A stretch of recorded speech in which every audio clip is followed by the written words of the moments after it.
All right, today we are diving into something really different, a totally new way of thinking about AI architecture called NKAI.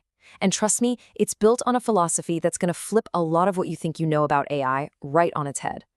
You know, the whole race in AI right now, it's all about making it faster, smoother, more autonomous, right? But NKAI starts from a totally different place. It asks, hey, what if this obsession with convenience is actually leading us somewhere we don't want to go? What if the whole point isn't to get AI to think for us, but to build something that helps us think better? And this right here, this is the core difference. Your standard AI, it's all about guessing what you want. It fills in the blanks, makes assumptions, all for that super smooth experience. And Kai, it does the exact opposite. The second it hits any kind of ambiguity, it just stops, dead in its tracks. So that brings us to the core ideas behind the system, and this might sound a little weird, but they call it a philosophy of failure. Now, what sounds like a bug is actually its biggest feature. It's not about being negative, it's about being incredibly careful. The creators call it conservatism by design. Okay, the starting point for literally everything in NK is this one powerful idea. You, the human, aren't just some user typing commands. Nope. You are a non-negotiable essential part of this system's core. And I really want to stress this. This isn't just some marketing slogan. The whole idea is baked right into the architecture. The system is literally built so that it cannot function without a human giving the final say. It's a structural thing. Now, this next idea, this is where it gets really wild.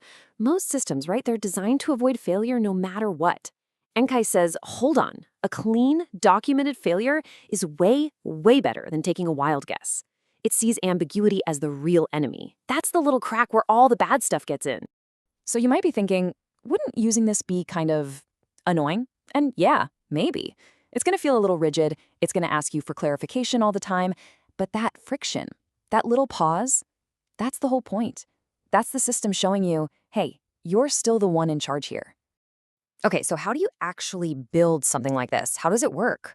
Well, it all starts by breaking up what the source calls the monolithic AI brain. Instead of one giant do-everything model, NKAI carefully pulls apart different jobs that honestly should have never been combined to begin with. It's all built on these four distinct layers. You've got the intelligence layer, it gives advice, but that's it. Then the authority layer, which makes sure every command comes from you and only you.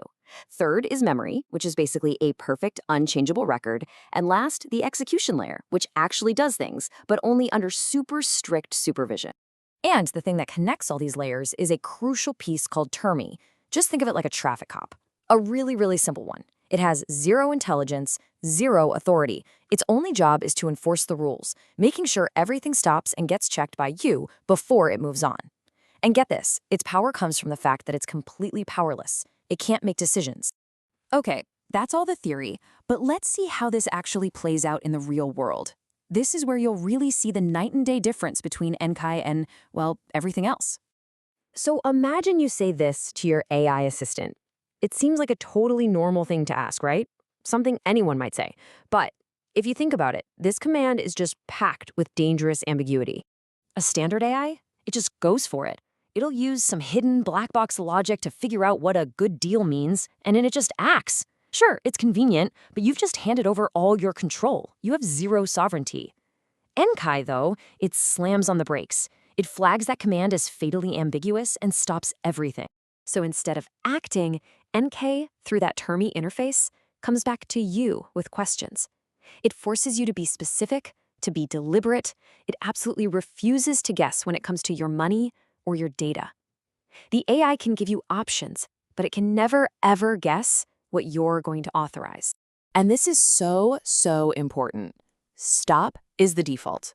When there's any uncertainty, the whole system is physically incapable of moving forward. It just waits. It waits for the one and only source of authority, which is you, to tell it exactly what to do. This kind of safety isn't just a nice to have. It's enforced by rules that are designed to be unbreakable. So let's look at the actual pillars that hold this whole thing up and make it trustworthy. The way the source material explains the intelligence layer is brilliant. It's like hiring a super smart consultant for just one meeting. You hand them only the specific documents they need for that one task, they give you incredible advice, and then they walk out the door and forget everything. This enforced amnesia is key because it means the AI can't develop its own secret plans or drift off mission over time. Then you have the memory layer, and this part is treated as sacred. It's what's known as an append-only log. Basically, nothing ever gets deleted. Ever. If a mistake is made, it's not erased. A new entry is added that points to the mistake and corrects it. What you get is a perfect, auditable trail, a system that literally cannot lie about its own past. Now, what governs all this? It's a component called the canon.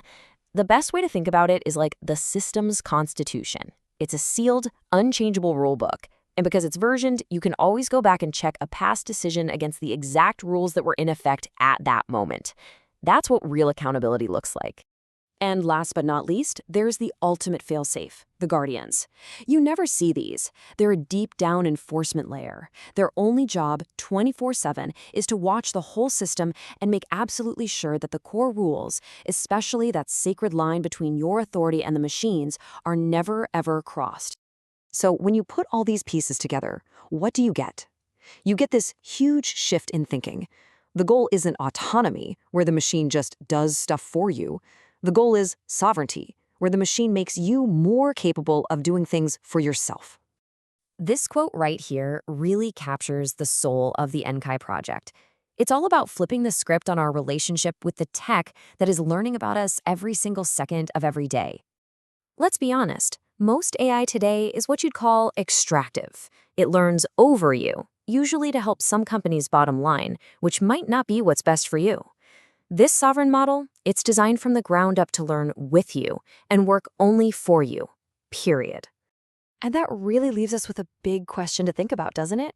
In this world where everyone's racing to make tech more seamless, more predictive, more manipulative, could it be that a little bit of intentional friction, a system that makes us pause and think, is actually the price we have to pay for real digital freedom?